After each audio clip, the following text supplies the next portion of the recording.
Hello good morning बच्चों, मैं विशाल शर्मा आपका फिजिक्स टीचर आपके लिए किस टॉपिक पर वीडियो लेकर आया हूँ आज? स्टैंडिंग वेव के ऊपर। स्टैंडिंग वेव क्या होता है, ठीक है। ट्रैवलिंग वेव और स्टैंडिंग वेव में क्या डिफरेंस है? स्टैंडिंग वेव का पूरा एकदम अच्छे से डीप जाके फीलिंग दिलाऊंगा आपको मैं स्टैंडिंग वेव की, ठीक है। तो चलो स्टार्ट करते हैं। पेन कॉपी निकाल लो, स्टैंडिंग वेव क्या होता है, ठीक है। निकाल ली पेन कॉपी। अब मेरी बात सुनो, स्टैंडिंग वेव का मतलब क्या होता है? पहले तो होता क्या है, स्टैंडिंग वेव एक वेव है जो सुपरपोजिशन के कारण आती है, दो वेव्स के, ठीक है। और वो कोई साधारण वेव्स नहीं है दो। उन वेव्स में क्या है, सबसे पहली बात, उन दोनों वेव्स का एम्पलीट्यूड सेम होना चाहिए और दोनों वेव्स अपोजिट डायरेक्शन में आनी चाहिए। क्या क्या क्या? दोनों वेव्स का एम्पलीट्यूड क्या होना चाहिए? सेम। और दोनों वेव्स कैसी होनी चाहिए बेटा? अपोजिट डायरेक्शन में आनी चाहिए। तो उनका जो फॉर्मेशन बनेगा, सुपरपोजिशन होगा उनका जब, तो एक वेव बनेगी जिसको मैं स्टैंडिंग वेव बोलूंगा। मैं आपको वीडियो के बीच में ये भी बताऊंगा कि इसको स्टैंडिंग वेव बोला क्यों जाता है। और स्टैंडिंग वेव, ट्रैवलिंग वेव, जो ट्रैवलिंग या प्लेन प्रोग्रेसिव वेव बोलते हैं जिसको हम, उन दोनों में अंतर क्या है, ठीक है। तो सबसे पहले मेरी बात सुनो, हम इसमें दो केस पढ़ते हैं। सबसे पहली बात, फ्री एंड से जब हम रिफ्लेक्शन करते हैं, जैसे मान लो ये है, ढंग से समझना बेटा, अच्छे से एकदम, ठीक है। तो इसको आप x इक्वल टू 0 पढ़ लो। क्या पढ़ लो? x equal to 0। अब x इक्वल टू 0 पढ़ रहे हो आप, तो वेव ऐसे आ रही है बेटा, फ्री एंड से रिफ्लेक्शन होके वेव ऐसे जाती है, ठीक है। तो कॉन्टिन्यू आप ये वेव भेजे जा रहे हो, कॉन्टिन्यू ये वेव आई जा रही है। तो रास्ते में दोनों वेव्स क्या कर रही हैं? इधर से जाने वाली वेव और इधर से आने वाली वेव क्या कर रही हैं? सुपरपोजिशन कर रही हैं। बिल्कुल सही बात। आप इंसिडेंट वेव की इक्वेशन बताइए मेरे को। इंसिडेंट वेव की इक्वेशन होगी a sin omega T minus के एक्स, बोलो सही बात। और रिफ्लेक्टेड वेव की इक्वेशन होगी a sin omega T plus के एक्स। क्या कोई फेज चेंज होगा? नहीं होगा। हम पिछली वीडियो में पढ़ा चुका हूं मैं आपको, कोई फेज चेंज फ्री एंड से नहीं होता। अब इन दोनों वेव्स का रास्ते में हर पॉइंट पे सुपरपोजिशन होगा, ये दोनों वेव सुपरपोज करेंगी और स्टैंडिंग वेव का जन्म होगा, ठीक है। चलो स्टार्ट करते हैं, ठीक है। इसको हटा देता हूँ मैं, डायग्राम को समझाने के लिए बताया था मैंने, ठीक है। एक केस हम और पढ़ाते हैं, मैं आपको नेक्स्ट वीडियो में पढ़ाऊंगा। इस वीडियो में तो खैर मैं यही केस कवर करूंगा, फ्री एंड वाला। नेक्स्ट वीडियो में पढ़ाऊंगा फिक्स्ड एंड से टक्कर। जब फिक्स्ड एंड से टक्कर होती है तो फेज चेंज पाई का होता है, ठीक है। तब सुपरपोजिशन होगा दो वेव्स का, तब भी कुछ ना कुछ होगा, है ना। क्या क्या चीजें होंगी, कैसे पढ़ेंगे स्टैंडिंग वेव वहां पर, वो भी बताऊंगा, ठीक है। तो चलो पार्ट 1 है स्टैंडिंग वेव का। इसमें हम क्या पढ़ रहे हैं? इंसिडेंट वेव और रिफ्लेक्टेड वेव, और रास्ते में इन दोनों का सुपरपोजिशन। तो चलो स्टार्ट करते हैं। सबसे पहले a sin omega T minus के एक्स प्लस दूसरी wave a sin omega T plus के एक्स, है ना। ग्राफ वगैरह सब डिटेल में समझेंगे। इसकी एनर्जी भी निकालेंगे स्टैंडिंग वेव की, ठीक है। जैसे ट्रैवलिंग वेव की एनर्जी निकाली थी ना, वैसे स्टैंडिंग वेव की भी एनर्जी निकाली जाएगी। कौन निकालेगा? विशाल सर निकालेंगे आपके, और कौन निकालेगा, ठीक है।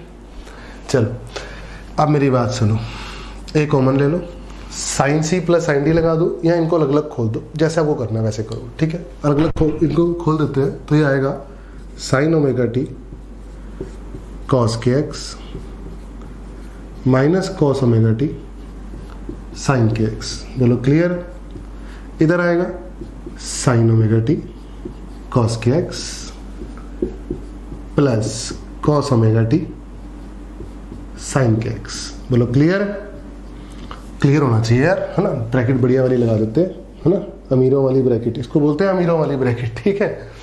अच्छा, cos omega T sine K X, cos omega T sine K X cut गया, तो बेटा क्या आ चुका है? y आ चुका है आपका 2a cos के x sign omega T. This is my y, this is what? My y। बोलो क्लियर है। ये वेव आ चुकी है, ये वेव स्टैंडिंग वेव है। ये वेव क्या है बेटा? Standing wave. ये स्टैंडिंग वेव कैसे है, क्यों है, इसका ग्राफ क्या होगा, आपको 1 बाय 1 में आराम से समझाऊंगा इस बात को, ठीक है। तो पहले इसको फटाफट इक्वेशन को नोट करो। आप नोट कर लिया, स्क्रीनशॉट ले लिया। चलो अब मैं आपको बताता हूं कि एक्चुअली है क्या, कि खेल क्या है, खेला जिसको बोलते हैं, खेला क्या है, ठीक है। तो इसको हटा देते हैं फिलहाल। तो 2a cos के एक्स साइन ओमेगा टी हमने देखा, दो वेव्स का सुपरपोजिशन से आया। क्या? 2a cos के एक्स साइन ओमेगा टी। ध्यान से देखो अगर, तो आप ये जान सकते हो कि y equal to R sine omega T किसकी इक्वेशन होती है? एसएचएम की इक्वेशन होती है, कि मीडियम पार्टिकल एसएचएम कर रहा है। बोलो सही है। तो अगर मैं इसको r बोल दूं, क्या बोल दूं? Amplitude r 2a cos kx। तो यहां से ये बात समझ में आ रही है कि हर पोजीशन, अलग पोजीशन वाले का अलग एम्पलीट्यूड है। देखो एसएचएम तो हो रहा है ना, साइन ओमेगा टी, और ये हो गया एम्पलीट्यूड, है ना। अब एम्पलीट्यूड एक्स पे डिपेंड कर रहा है, मतलब लाइट जो स्ट्रिंग है उसके जो मीडियम पार्टिकल अलग पोजीशन पे है उन सबका एम्पलीट्यूड एसएचएम करने का अलग अलग है। बोलो क्लियर है? आप समझो मेरी बात। तो ये आ गया आपका 2a cos kx। अब सबसे पहले मैं ड्रॉ करता हूँ ग्राफ को एट t इक्वल टू 0। ध्यान से समझना ना, t इक्वल टू 0 पे ये ग्राफ ऐसा आएगा। क्यों? टाइम को डालोगे 0 तो y आएगा 0, r चाहे कुछ भी होता रहे, मतलब कोई भी पोजीशन के लिए y क्या रहने वाला है? 0। अति उत्तम। नेक्स्ट सर टाइम डालो पाई, सॉरी हाँ, टाइम डालो pi by 2 omega, pi by 2 omega डालो, pi by 2 omega, omega omega cut गया, साइन पाई बाय 2 1 हो गया, यानी y r आ जाएगा, y आ जाएगा r। इसका मतलब ये हुआ सरकार कि ये मेरा 2a cos kx का ग्राफ बनेगा, है ना। इसका ग्राफ बनेगा 2a cos kx का, यानी ऐसे ऐसे ऐसे ऐसे। बोलो क्लियर है? यानी हुआ ये कि ये मीडियम पार्टिकल यहां बैठा था, डीपली समझो, टाइम पाई बाय 2 ओमेगा पे ये वाला मीडियम पार्टिकल ससुरा यहां पहुंच चुका है। अच्छा जी, और ये वाला मीडियम पार्टिकल कहां पहुंच चुका है? ये वाला मीडियम पार्टिकल यहां पहुंच चुका है, जो यहां था यहां आ चुका है। मतलब इसका एम्पलीट्यूड ये है और इसका एम्पलीट्यूड ये है, और इस वाले मीडियम पार्टिकल का एम्पलीट्यूड ये है, और ये वाला मीडियम पार्टिकल तो अपनी जगह से हिला ही नहीं। ये वाला मीडियम पार्टिकल तो अपनी जगह से हिला ही नहीं सरकार, बिल्कुल सही बात। अच्छा, और ये वाले मीडियम पार्टिकल से थोड़े नीचे गए, इसका एम्पलीट्यूड ये है, इसका एम्पलीट्यूड ये है, इसका एम्पलीट्यूड ये। साइन को सीधा ड्रॉ कर देता हूँ, है ना, ऐसा ना हो कहीं फीलिंग में दिक्कत हो जाए ना। फीलिंग पूरी है, पूरी देंगे विशाल सर, ठीक है। ये वाला फिर नहीं चला। बोलो क्लियर है? ये वाला मीडियम पार्टिकल ऊपर गया, ये वाला यहाँ गया, ये वाला टॉप पे पहुंच गया। बोलो सही है? ये वाला यहाँ पहुंच गया, ये वाला यहाँ पहुंच गया। बोलो क्लियर है? तो जिसने जाना था ऊपर वो ऊपर चला गया, जिसने जाना था नीचे वो नीचे चला गया, और अपने अपने एम्पलीट्यूड्स पे पहुंच गया। किस टाइम पे? पाई बाय 2 ओमेगा टाइम पे। अच्छा, इसके बाद पाई बाय ओमेगा पे क्या होने वाला है, देखने वाली बात रहेगी सरकार। पाई बाय ओमेगा पे क्या होने वाला है, फिर मैं आपको प्रॉपर फील दूंगा, ठीक है ना। पाई बाय ओमेगा डालो, अरे पाई बाय ओमेगा डालती तो साइन 0 हो गया, साइन पाई हो गया, और साइन पाई 0 होता है, तो चाहे आर कुछ भी हो y 0 रहने वाला है। y 0 रहने वाला है मतलब दोबारा है यहाँ पे आ गया, ये वाला पार्टिकल यहाँ पर आ गया, ये वाला जो यहाँ पहुंचा था ये भी यहीं पर ही आ गया, ये तो ससुरा था ही यहाँ, ये यहीं पर ही रहा, ये वाला फिर यहाँ पे आ गया, ये वाला फिर यहाँ पर आ गया। बोलो समझ में आ रहा है कि नहीं आ रहा है? बिल्कुल आ रहा है। तो हो ये रहा है कि ये वाले जो मीडियम पार्टिकल इस वाले पॉइंट से इधर थे, ये टाइम पाई बाय 2 ओमेगा पे ऊपर गए, फिर time pi by omega time पर वापस जब टाइम हुआ तो वापस नीचे आए। अब क्या करेंगे ये? अभी और नीचे जाएंगे, फिर ये अपना चक्कर कंप्लीट करेंगे। बोलो आया मजा? गॉट दिस और not got this? Got this, ठीक है। अब एक काम करो, टाइम को ले लो सरकार 3 पाई बाय 2 ओमेगा डालो, 3 पाई बाय 2 ओमेगा डालो, ओमेगा से ओमेगा कट गया, साइन 3 पाई बाय 2 साइन 270 -1, तो y माइनस आर हो गया, मतलब -2x का ग्राफ प्लॉट करना है। किसका ग्राफ प्लॉट करना है? -2a cos kx। Okay okays, तो -2a cos kx का ग्राफ होने वाला है ऐसा। मैंने आपको बताया कि नहीं बताया? बिल्कुल बताया कि अब ये नीचे जाएगा। अरे बोलो। अच्छा, अच्छी बात यह है कि मान लो इस वाले का एम्पलीट्यूड ये था ऊपर जाने का, तो वापस आने का एम्पलीट्यूड उसका उतना ही होगा जितना जाते टाइम था। बोलो क्लियर है? एम्पलीट्यूड सेम है ऊपर भी और नीचे भी, लेकिन हर एक्स का अलग अलग है। और कुछ पार्टिकल तो ससुरे चल ही नहीं रहे। ये देखो, ये नहीं चल रहा, ये वहीं का वहीं खड़ा है। देखो ध्यान से देखो, ये पहले यहाँ था, अब भी यहीं बैठा है, अभी भी यहीं बैठा है, और देखो अभी भी यहीं बैठा है ना। ऐसे बहुत सारे पार्टिकल है स्ट्रिंग के ऊपर, जैसे ये वाला हो गया, जैसे ये वाला हो गया, जैसे ये वाला हो गया। तो कुछ मीडियम पार्टिकल तो चल ही नहीं रहे, और चल नहीं रहे तो इन जो मीडियम पार्टिकल चलते नहीं है ना, या जिनका एम्पलीट्यूड 0 ही रहता है एसएचएम करने का, उनको बोलते हैं हम नोड्स। क्या बोलते हैं सर? नोड्स। और जिनका एम्पलीट्यूड सबसे ज्यादा होता है, बताओ किसका सबसे ज्यादा है? किस वाली पोजीशन वाले पार्टिकल का? इस पोजीशन वाले पार्टिकल का सबसे ज्यादा है। इस पोजीशन वाले पार्टिकल का सबसे ज्यादा एम्पलीट्यूड है। देखो, इस पोजीशन वाले का उतना ही नीचे है, और इस पोजीशन वाले का उतना ही ऊपर, इस पोजीशन वाले का भी उतना ही ऊपर है। बोलो समझ में आ रही है बात या नहीं आ रही है? बिल्कुल आ रही है। तो मैं ये बोल रहा हूं कि सबसे ज्यादा एम्पलीट्यूड इन पॉइंट्स का, तो इनको बोलते हैं एंटी नोड। क्या बोलते हैं? Anti node, aunty node. और दूसरे पॉइंट्स क्या है? नोड्स।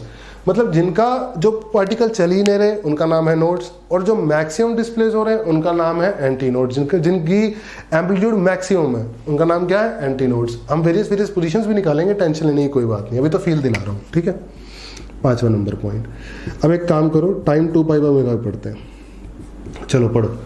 2π/ω पढ़ा तो मेगा कट गया, sin 2π 0, y इक्वल टू 0 आ गया। दोबारा से बोलो, वापस वहीं आ गई स्ट्रिंग। तो कहने का मतलब ये था कि ये वाले मीडियम पार्टिकल जो थे, ये वाले है ना, यहाँ से यहाँ तक वाले, ये एक साथ ऊपर गए, फिर एक साथ नीचे आए, फिर एक साथ और नीचे गए, फिर ऊपर आए, है ना। और दो नोड्स के बीच वाले देखो यही कर रहे हैं, देखो ध्यान से देखो, ये नोड, तो नोड के जो दो नोड्स के बीच वाले हैं वो एक साथ तो नीचे गए, एक साथ क्या गए, नीचे, फिर एक साथ ऊपर आए 0 पे, फिर एक साथ और ऊपर गए, फिर एक साथ दोबारा नीचे आए। बोलो सही बात है।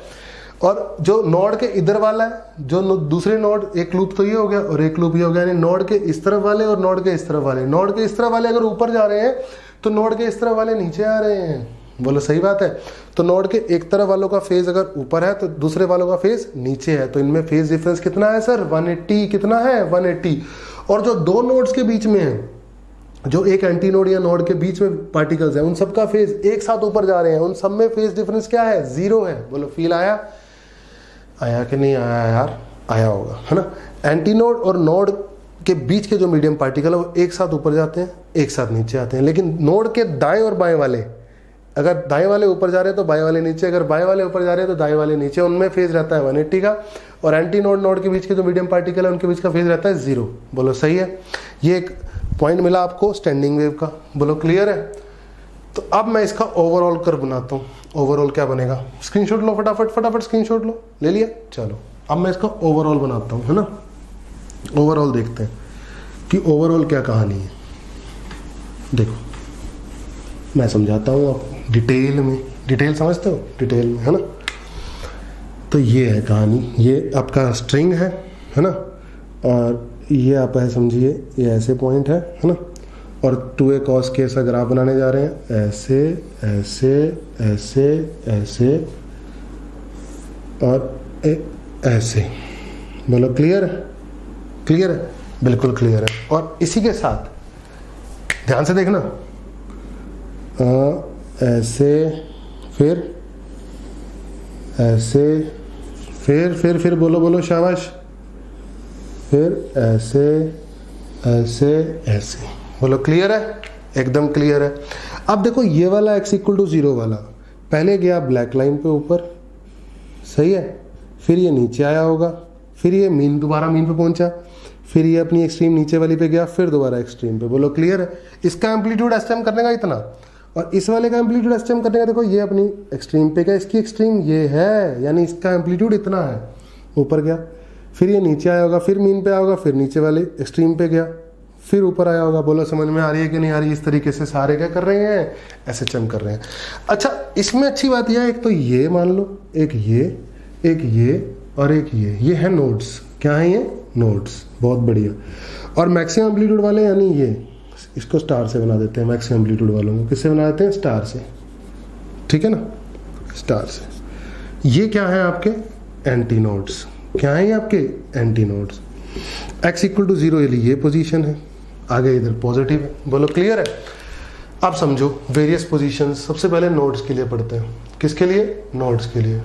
नोड्स के लिए जो एम्पलीट्यूड होना चाहिए 2a cos kx, वो क्या होना चाहिए, 0 होना चाहिए।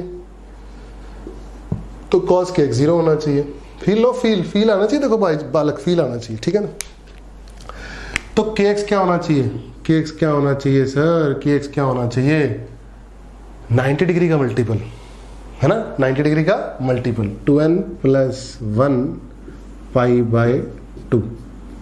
बोलो सही है, 2n + 1 π/2 और मल्टीपल। ये हो गया एंगल। k क्या होता है, k क्या होता है, जल्दी बोलो, 2π/λ। पाई ने पाई को मार गिराया, x आ गया 2n + 1 λ/4। ये x आ गया आपका। और सॉरी cos kx 0 लिखा ना हमने, हाँ ठीक है। बोलो क्लियर है। अब सुनो, अब वेरियस पोजीशंस निकालनी है तो n को पहले डालो 0, n को 0 डालोगे तो आएगा λ/4।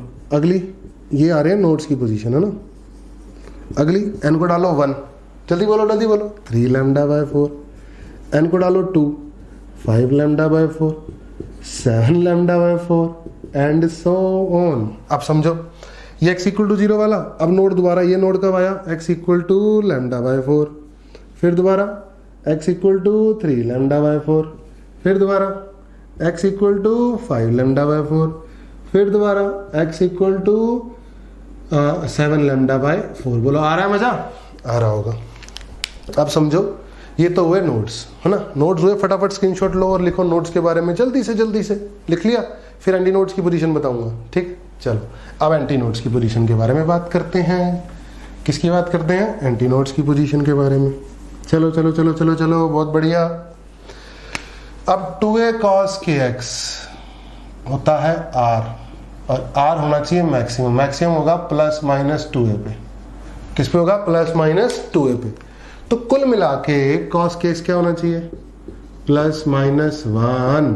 अब प्लस माइनस 1 का मतलब क्या हुआ कि kx होगा आपका प्लस माइनस 1, हाँ जी, चाहे ऑड मल्टीपल हो चाहे इवन मल्टीपल हो, तो बस फिर n पाई क्लियर है। और k 2 पाई बाय लैम्डा, तो 2 पाई x बाय लैम्डा, n पाई, पाई ने पाई को गिराया, x आ गया n लैम्डा बाय 2। पोजीशंस बोलो, जल्दी बोलो, x इक्वल टू, n को 0 डालो 0, लैम्डा बाय 2 लैम्डा, फिर बोलो 3 लैम्डा बाय 2, अति उत्तम, फिर 2 लैम्डा, ऐसे सो ऑन चलता रहेगा। अब एंटी नोड्स की पोजीशन देखो, एंटी नोड्स की पोजीशन x इक्वल टू 0 देखा, एंटी नोड आ रहा है या नहीं आ रहा, कहा था कि नहीं कहा था, बिल्कुल कहा था। लैम्डा बाय 2 वाला एंटी नोड है। अब यानी ये लैम्डा बाय 2 है सर, ये क्या है, x equal to lambda by 2। अच्छा अब ये क्या है, ये वाली position x equal to lambda, ठीक है। अच्छा ये एंटी नोड है, ये पोजीशन क्या है, x equal to 3 lambda by 2। Sir ये एंटी नोड है, तो ये पोजीशन क्या है, x इक्वल टू 2 लैम्डा, और ऐसे चलता रहेगा सोन। बोलो क्लियर है। तो एंटी नोड्स, नोड्स की पोजीशन स्टैंडिंग वेव के ऊपर समझ में आई कि नहीं आई। ट्रैवलिंग वेव में ऐसा नहीं होता सर, ट्रैवलिंग वेव में ऐसा नहीं होता। अब देखो ट्रैवलिंग वेव में क्या होता है, हर मीडियम पार्टिकल का चलना जरूरी है, तभी तो वो आगे एनर्जी का प्रोपगेशन कराएगा, लेकिन यहाँ पर नहीं जरूरी। देखो नोड, दो नोड्स के बीच में एनर्जी है, बस एनर्जी क्या है, दो नोड्स के बीच में, दो नोड्स के बीच में एनर्जी है, दो नोड्स के बीच में एनर्जी है ना। बोलो क्लियर है।